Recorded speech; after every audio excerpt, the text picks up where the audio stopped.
প্রাচীন বৃন্দাবনে যমুনা নদীর তীরে গড়ে উঠেছিল এক শান্ত গ্রাম।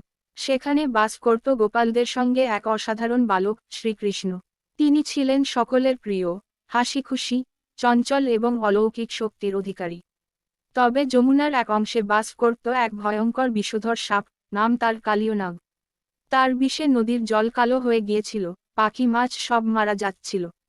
গ্রামের লোকেরা ভয়ে সেই জায়গার কাছেও যেত না। সবাই দুশ্চিন্তায় পড়েছিল। একদিন গোপাল বন্ধুদের সঙ্গে খেলার ছলে সেই জায়গায় পৌঁছে যায়। তারা দেখে কালীয় ফনা তুলে বিষ ছড়াচ্ছে। বন্ধুরা ভয় পালিয়ে গেলেও কৃষ্ণ রইলেন স্থির। তিনি বুঝলেন, এই দানবকে না থামালে গ্রাম রক্ষা পাবে না। কৃষ্ণ নির্ভয়ে যমুনার জলে ঝাঁপ দেন। কালীয় তাকে জড়িয়ে ধরে বিষ ছড়াতে থাকে। কিন্তু কৃষ্ণ ধীরে ধীরে তার ফনা ছিন্ন করে উঠতে থাকেন। তিনি কালীয়ের মাথার উপর নৃত্য শুরু করেন। তার প্রতিটি পদচারণায় কালীয় দুর্বল হয়ে পড়ে। শেষে কালীয় পরাজিত হয় এবং কৃষ্ণের পায়ে মাথা নত করে ক্ষমা চায়। শ্রীকৃষ্ণ তাকে বলেন, ভালো পথ বেছে নাও, অন্যায় করো না। কালীয় প্রতিজ্ঞা করে, সে আর কারো ক্ষতি করবে না এবং যমুনা ছেড়ে চলে যাবে। সেই দিন থেকে যমুনা আবার পরিষ্কার ও শান্ত হয়। বৃন্দাবনের লোকেরা আনন্দে ভরে ওঠে।